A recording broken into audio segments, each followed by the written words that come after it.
change of military command in 1951 in the British General Douglas Gracie, Ayub Khan, ये भी ख्वाजा नाजिमुद्दीन की governor generalship में हुई थी और लियाकत अली खान साहब की प्राइम मिनिस्टरशिप में हुई थी। रावलपिंडी कॉन्स्पिरेसी वाज हैज, ये इंपॉर्टेंट है, मार्च 1951 में रावलपिंडी कॉन्स्पिरेसी हुई थी जिसको कंट्रोल किया था इन दोनों ने। और ये एक बड़ा काम था जो कि पहले मिलिट्री गवर्नमेंट या मिलिट्री टेक ओवर की बात थी जो कि कंट्रोल कर लिया था इन्होंने, होने नहीं दिया था। मलिक गुलाम मोहम्मद की जो गवर्नमेंट है 51 से 55 तक, उसके ऊपर भी चीजें हैं। He was the third prime minister of, sorry, third governor general of Pakistan. ये लियाकत अली खान को असैसिनेशन जो हुई थी नवंबर में, अक्टूबर 1951 में, उसके बाद ही गवर्नर जनरल बने थे। इसके गवर्नर जनरल बनने के बाद इसके अंदर इन्होंने जो है वो गवर्नमेंट को अपनी चलाया। और ये 4 साल गवर्नर जनरल रहे। इसके अंदर इन्होंने क्या क्या चीजें की है? थर्ड गवर्नर 6 ईयर प्लान इन्होंने इंट्रोड्यूस करा in agriculture, power, industry and transport. और इसका बड़ा इनको फायदा हुआ गवर्नमेंट ऑफ पाकिस्तान को। गवर्नमेंट ऑफ पाकिस्तान इसमें काफी सारी चीजें अर्न की। Severe problems hampered development such as food shortage and drought. बहुत बड़े बड़े ड्राउट्स, ये नेचुरल डिजास्टर्स थे। Writing followed and the government found it challenging to overcome these issues, leading to many important changes. Little constitutional development could take place because of these challenges. He dismissed the Prime Minister Khwaja Nazimuddin and replaced him with Mohammad Ali Bogra in April 1953. ये भी important controversial event है कि 1953 के अंदर इन्होंने, अच्छा हुआ ये था कि Malik Ghulam Mohammad was a, he was a bureaucrat, he was not a politician. He was brought into power or the cabinet by कायदे आजम मोहम्मद अली जिन्ना। और वो ये समझते थे कि ये जो है ये बहुत ही सिग्निफिकेंट एक बड़े अच्छे वो हैं, फाइनेंस मिनिस्टर हैं। फाइनेंस का इनको काम आता है। ये अंग्रेजों के जमाने के ब्यूरोक्रेट थे, इसलिए इनको कायदे आजम अपने साथ रखा हुआ था। लेकिन कायदे आजम के मरने के बाद,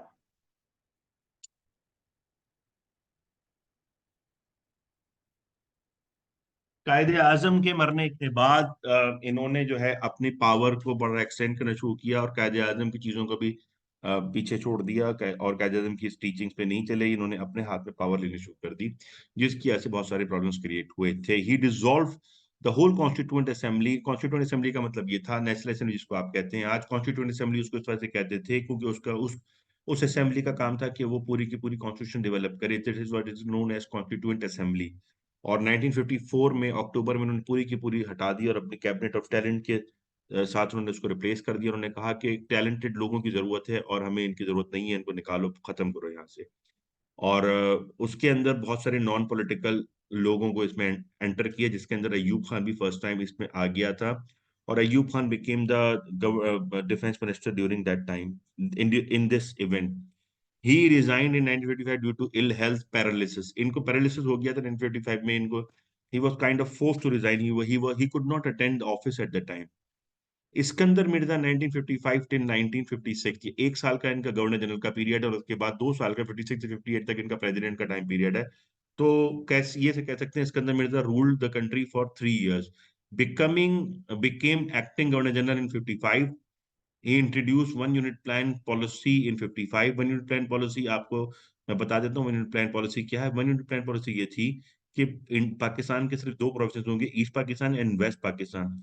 और बाकी जो वेस्ट पाकिस्तान के सूबे हैं वो सारे के सारे मिला के एक बना दिया जाएगा, यानी कि Sindh plus NWFP plus Punjab plus the territories of Balochistan, ये सब मिला के एक प्रोविंस होगा जिसको कहा जाएगा था वेस्ट पाकिस्तान।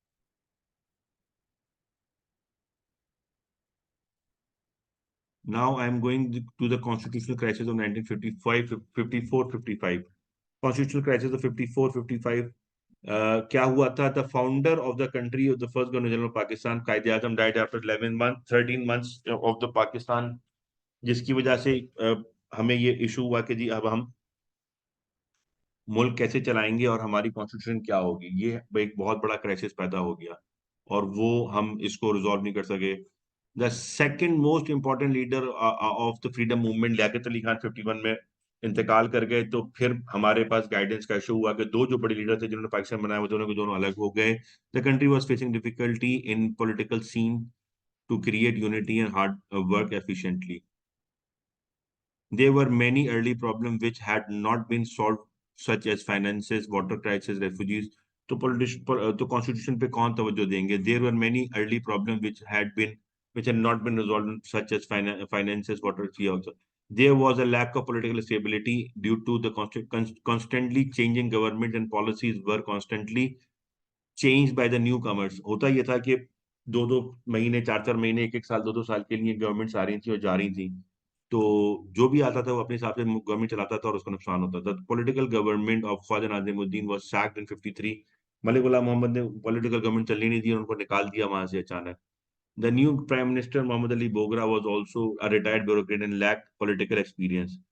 अब 1953 में जब मलिक मोहम्मद अली बोगरा को लगाया गया प्राइम मिनिस्टर ख्वाजा नाज़िमुद्दीन को निकालने के बाद, तो दोनों ही प्राइम मिनिस्टर्स, सॉरी, दोनों governor general and prime minister, both of them were non political entity, they both were bureaucrats. After the dismissal of Khwaja Nazimuddin, the Constituent Assembly was still had politicians who did not like the extra control of Governor General, and they passed amendment in the Act of 1935 to curtail powers of the Governor General, which Malik Ghulam Muhammad did not like. Malik Ghulam Mohammad खुद governor general थे, तो उन्होंने कहा कि भाई governor general की power हमें खत्म करनी पड़ेगी। पॉलिटिशियन कहते थे गवर्नर जनरल की पावर कम करो, और गवर्नर जनरल कहता था मैं अपनी पावर कम करने नहीं दूंगा। He was abroad at the time when he returned to Pakistan. He dissolved the assembly in 54 October, जो हमने ऊपर भी पढ़ा, and replaced it with the cabinet of hand-picked individual, which he called the cabinet of talent. This dissolution of assembly was challenged in the court of law by this. अच्छा, ये भी important है, इसको मौलवी तमीजुद्दीन केस कहते हैं। मौलवी Tamizuddin was the speaker of the assembly। उन्होंने इसको चैलेंज किया, उन्होंने चैलेंज करने के बाद उनके फेवर में सिंध हाई कोर्ट से ऑर्डर आ गया कि आप इसको रिज्यूम कर लें, और ये जो रेजोल्यूशन हुई है और ये जो असेंबली खत्म की गई है ये इलीगल है। मगर ऑब्वियसली ये नहीं हो सका कि रिजॉल्व हो। फिर वन यूनिट प्लान इंप्लीमेंट हो गया 1955 के अंदर, which united all the provinces in West India. और फिर वन यूनिट प्लान के बाद जो है फिर आखिर में बिल आखिर कॉन्स्टिट्यूशन बन सकी, क्योंकि वन यूनिट प्लान के बाद ही पंजाब, सॉरी, जो उर्दू का नेशनल लैंग्वेज का क्राइसिस था, बंगाली नेशनल लैंग्वेज का क्राइसिस था, वो रिजॉल्व हुआ। उससे पहले वो रिजॉल्व नहीं सर। हुआ। यस। Sir one. ये अलग सवाल आ जाएगा, why there were several governments from 51 to 58। ये अलग 7 मार्क का क्वेश्चन है, इसका आंसर देख लीजिए। After the assassination of first prime minister Liaquat Ali Khan on October, फिर पहले 4 साल में आपके पास, पहले 4 साल में 51 तक एक प्राइम मिनिस्टर था, उसके बाद 51 से लेके 58 तक आपके पास 6 प्राइम मिनिस्टर थे 7 साल में। और कुछ प्राइम मिनिस्टर तो 2-2 3-3, एक एक साल में तो 3 प्राइम मिनिस्टर देखे हमने। उसकी रीजन क्या थी? उसकी रीजन हम ये देखते नीचे क्या, Mohammad Ali Jinnah and Liaquat Ali Khan had died, the remaining politicians were inexperience, there was friction between provinces, especially between Bengal and Punjab. Bengal demanded its representation in army and bureaucracy based on their percentage, which was more than 50%.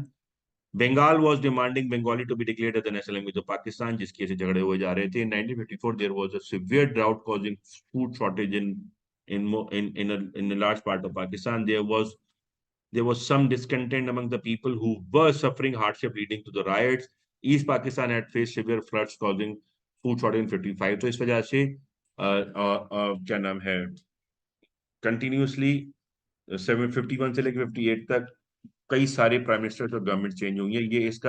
ये question है अलग से कि why there were several government from 51 to 58। ये इसका answer है।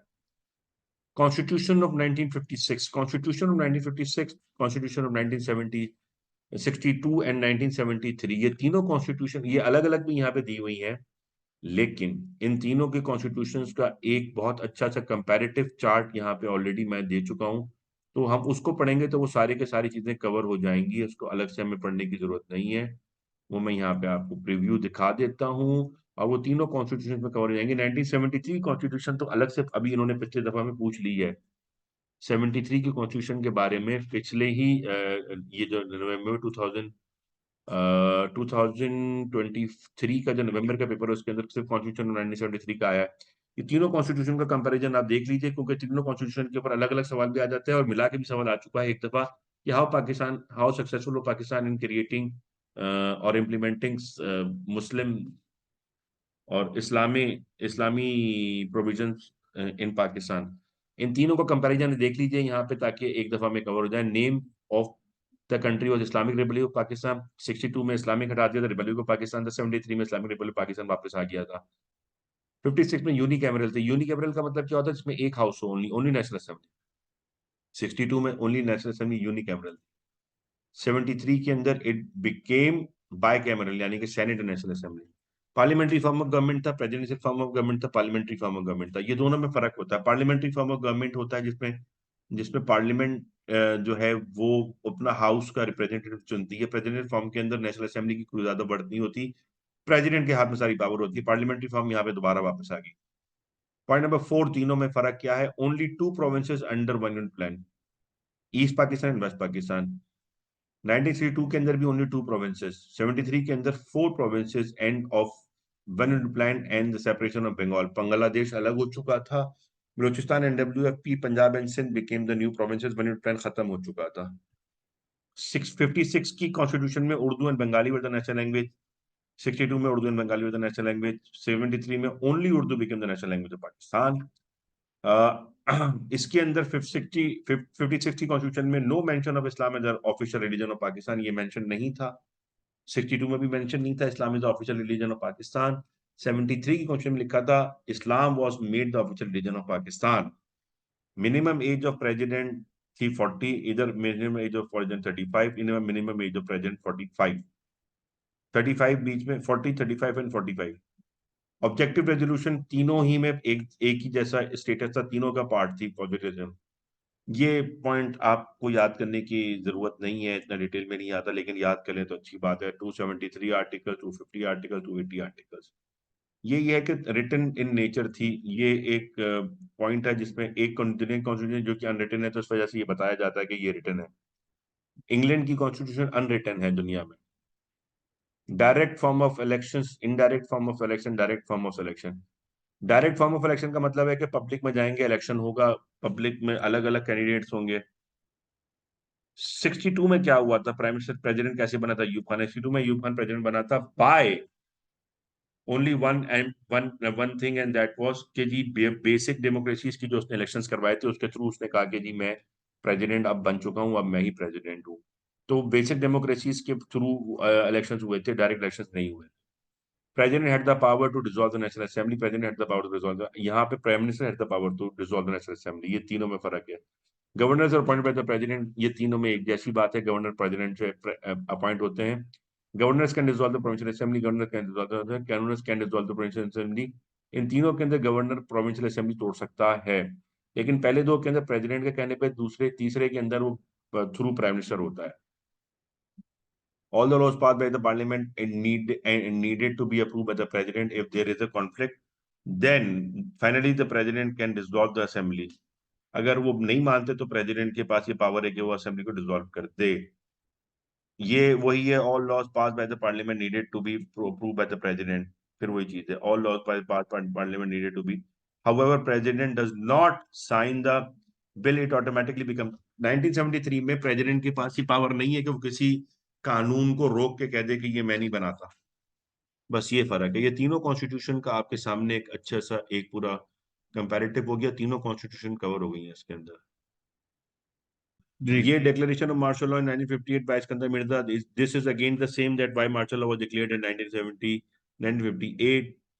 Multiple prime minister change हुए थे 56 से 58 तक, losing over confidence of the leadership, senior politicians were concerned with the Malik Ghulam Mohammad, Sikandar Mirza कुछ भी नहीं कर रहे हैं, massive floods and famine in East Pakistan. Army being the more discipline organisation felt के जी अगर हम कंट्रोल टेक ओवर कर लेंगे, कंट्रोल कर लेंगे तो पूरे मुल्क को आराम से चला लेंगे। East Pakistan people wanted more proportionate involvement. East Pakistani कहते थे 44% हम हैं तो 54% हमारी तमाम जगहों पे होनी भी चाहिए प्रेजेंटेशन, जिसकी वजह से वेस्ट पाकिस्तानी लोग इनको देना नहीं चाहते थे, उसकी वजह से एक प्रॉब्लम क्रिएट हुआ। अब ये आ जाइए Ayub Khan era. Ayub Khan is a very very important and very very long topic. Ayub Khan के अंदर बहुत सारी चीजें हैं जो कि पेपर के अंदर अलग अलग आती हैं। अयूब खान का प्रोडा है, अयूब खान का एब्डो है, पोडो है, बेसिक डेमोक्रेसीज हैं, और बहुत सारे रिफॉर्म्स हैं उसके, मिलिट उसके क्या नाम है, फॉरेन पॉलिसी है, ये सब चीजें। कॉन्स्टिट्यूशन तो अभी हमने देख ही ली एक इंपॉर्टेंट पॉइंट 62 के। अब इसके अंदर बस ये समझ लीजिए कि early career Pakistan, early career of Ayub Khan नहीं आता, लेकिन मैं बता दूं early career of Ayub Khan ये था कि Ayub Khan born in 1907 in a small village known as Rehana. और इसके फादर फादर जो थे वो सूबेदार मेजर थे, और इसने सेंट और यूनिवर्सिटी और अलीगढ़ सेंट मिलिट्री एकेडमी से ट्रेनिंग हासिल की, और अलीगढ़ यूनिवर्सिटी से इसने पढ़ाई हासिल की। उसके बाद he became the chief of army staff for the first time in 1951 by the hands of Liaquat Ali Khan. Later on, he became the defense minister defense minister in 1954 October by the hands of Malik Ghulam Muhammad. इसके अंदर Mirza proclaim martial law in sir ये 17 शुरू से अक्टूबर। बताना। क्या चीज? Which one? This part, chief of army staff. ये पूरा ये अयूब खान का शुरू से। Ayub Khan, born in 1907, इनके father was a सूबेदार मेजर। सूबेदार major is a non-commissioned officer rank, and और अयूब खान ने अलीगढ़ यूनिवर्सिटी से पढ़ाई हासिल की, which is a very important and a very famous university। उसके बाद मिलिट्री एकेडमी, दुनिया की बहुत बड़ी मिलिट्री एकेडमी है, which is known as Sandhurst university military academy in England. वहां से इसने मिलिट्री ट्रेनिंग हासिल की। पाकिस्तान जब बना है तो he was probably a colonel, और उसके बाद 1951 के अंदर he became a chief of army staff and became a full general 1951 by the hands of Liaquat Ali Khan as the prime minister. 51 के बाद he became a member of the government by the hands of Malik Ghulam Mohammad. 1954 के अंदर जब मलिक गुलाम मोहम्मद ने पूरी constituent assembly को dissolve किया था, उसके बाद मलिक गुलाम मोहम्मद ने अपने हाथ के अपनी मर्जी के लोगों को मिनिस्ट्रीज दी और गवर्नमेंट फॉर्म की। उसके अंदर अयूब खान को ये गवर्नमेंट फॉर्म दी कि भाई तुम जो है पाकिस्तान, सॉरी, तुम जो है मेरे क्या नाम है, डिफेंस मिनिस्टर हो। तो Ayub Khan being the chief of army staff and a military officer became a civilian officer as well। और वो जो है उसकी वजह से ये सारे प्रॉब्लम्स बाकी आगे जाके हुए कि जी मिलिट्री को आपने पॉलिटिक्स में और डेमोक्रेटिक चीजों के अंदर इसको डाल दिया। तो अयूब खान को जब अब आर्मी को जब उन्होंने इंट्रोड्यूस कराया उसके अंदर डिफेंस मिनिस्ट्री के तौर थ्रू पॉलिटिक्स के अंदर, तो उसके बाद उन्होंने उसका एडवांटेज लिया और उसके बाद उन्होंने गवर्नमेंट भी पूरी टेक ओवर कर ली। अच्छा, अब यहाँ पे क्या हुआ कि 24 अक्टूबर को जब उन्होंने पूरा पावर अपने हाथ में ली, 7 अक्टूबर को चीफ ऑफ मार्शल एडमिनिस्ट्रेटर बने bye the hands of Iskander Mirza, और 24 अक्टूबर को 1958 में इस्कंदर मिर्जा को उन्होंने रिप्लेस किया, और खुद उन्होंने अपने आप को डिक्लेयर किया कि I am the president of Pakistan. और जनरल मूसा खान को उन्होंने चीफ आर्मी स्टाफ बनाया, और उन्होंने कहा कि तुम मेरे साथ मिलकर पाकिस्तान को चलाओगे, तुम चीफ और तुम मार्शल लॉ को कंटिन्यू करोगे। 1959 के अंदर उन्होंने दो लॉज पास किए, जो कि प्रोडा भी हमने पढ़ा था लियाकत अली खान और ख्वाजा नाजिमुद्दीन का, उसी से लिंक्ड है। अभी पिछले लेसन में हमने ये किया था। वो क्या था? एब्डो एंड पोडो इन्होंने इंट्रोड्यूस करा है। एब्डो एंड पोडो क्या है? पोडो का मतलब था public office disqualification order. Public office disqualification order का मतलब ये था कि कोई भी पब्लिक ऑफिसर, यानी कि कोई भी bureaucrat, police officer, custom officers, या जो भी वो पब्लिक को अगर तंग करेगा, करप्शन करेगा, कोई इस तरह की चीजें करेगा, अपनी पावर को मिस यूज करेगा, तो उसको डिस्क्वालीफाई करके उसकी नौकरी खत्म कर दी जाएगी। ये मार्च 1959 के अंदर इंट्रोड्यूस करा है। उसके फौरन बाद उन्होंने अगस्त 1958 में एक और इंट्रोड्यूस करा है जिसका नाम था Abdo, elective body disqualification order. Elective body disqualification order का मतलब ये था कि अगर कोई इलेक्टिव बॉडी, यानी कि कोई पॉलिटिशियन अगर ये काम करेगा कि उसके उसके बारे में पता चले कि वो सही से काम नहीं कर रहा, या वो उसने कोई करप्शन की है, तो उसको भी डिस्क्वालीफाई करके उसको खत्म कर दी जाएगी, उसकी उसकी नौक उ- उसको उसको निकाल दिया जाएगा उस ओहदे से, और उसको इलेक्शन लड़ने की इजाजत नहीं होगी बहुत अरसे तक। ये उन्होंने इनको कहा, और 1964 तक डिस्क्वालीफाई कर 1964 तक वो इलेक्शन नहीं लड़ सकता, 59 से लेके 64 तक। तो ये एब्डो और पोडो अलग अलग कर दिए, लेकिन जो पहले प्रोडा था इसी की शक्ल था। ठीक है, प्रोडा और एब्डो और पोडो, ये तीन लॉज बहुत इंपॉर्टेंट है 4 मार्क्स के लिए, 7 मार्क्स में भी पूछ सकता है। अच्छा, ये क्या है कि बेसिक डेमोक्रेसीज इसने किस तरह से इंट्रोड्यूस कराई, और बेसिक डेमोक्रेसीज में क्या क्या इशू था? बेसिक डेमोक्रेसीज क्या थी? बेसिक डेमोक्रेसीज ये था कि एक लॉ इन्होंने इंट्रोड्यूस कराया जिसके अंदर उन्होंने लोकल बॉडीज गवर्नमेंट को कहा कि जी लोकल बॉडीज गवर्नमेंट फॉर्म करेंगे उसके अंदर। तो इन्होंने अयूब खान ने जो है वो बेसिक डेमोक्रेसी इंट्रोड्यूस कराया। बेसिक डेमोक्रेसी में ये था कि जी कि लोकल बॉडी गवर्नमेंट्स के इलेक्शंस करवा के लोकल बॉडी गवर्नमेंट्स 80,000 इंट्रोड्यूस करा। 80,000 डेमोक्रेट्स थे, उनका काम ये था कि वो गली सड़कों के इलाकों के अपने इलाकों को बेसिक नेसेसिटीज और बेसिक प्रॉब्लम्स को रिजॉल्व करें, उनको रिजॉल्व करते हुए उनको आगे लेके चलें। तो ये किया, इसमें बहुत पॉपुलर हुआ अयूब खान।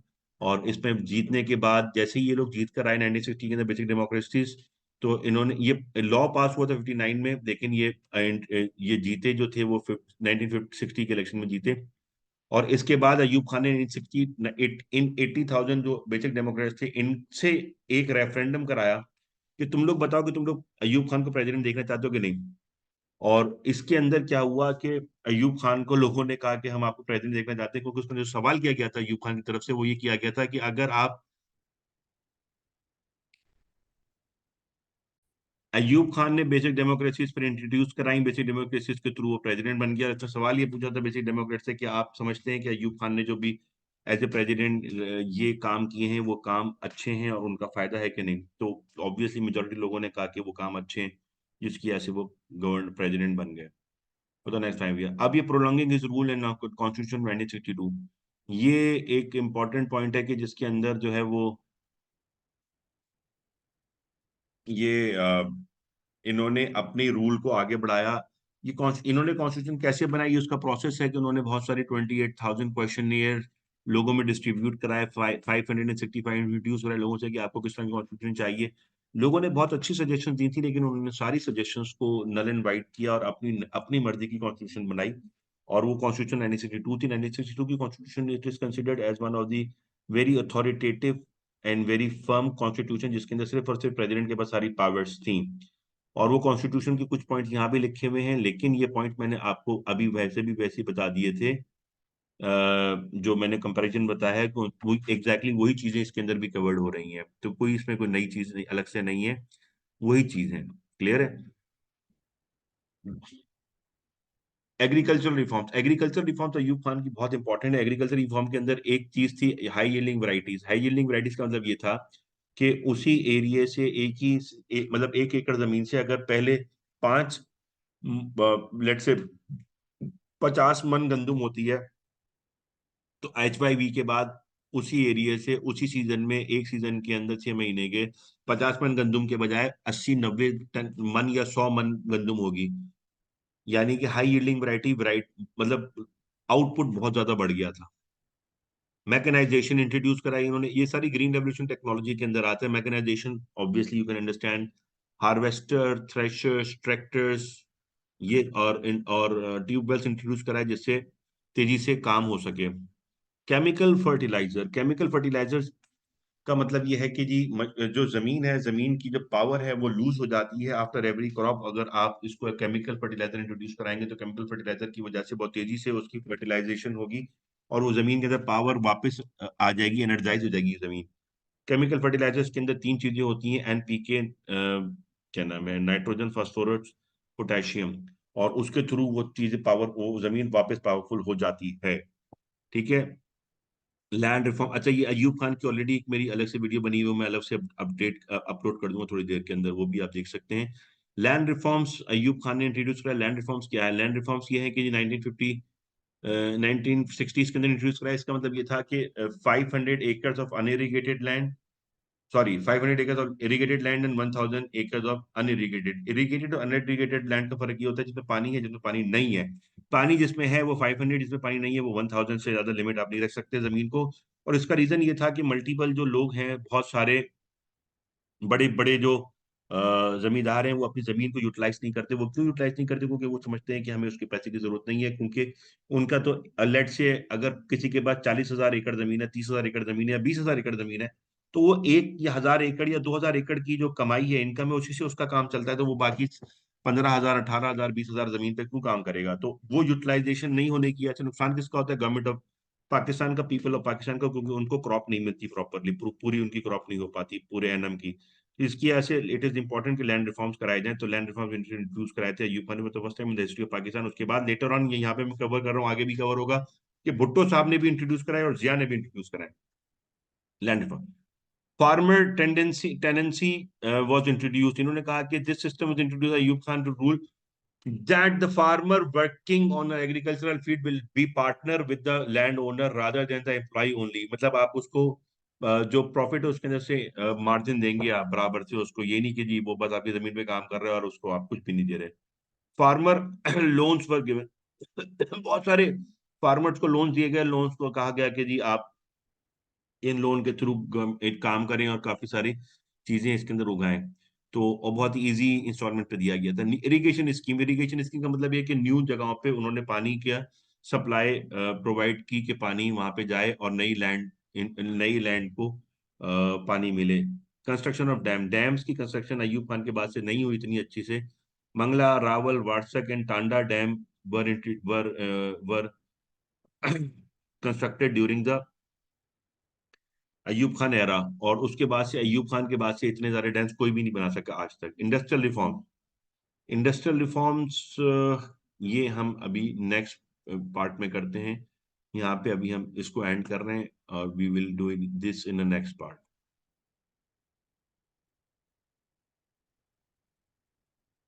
अभी मैं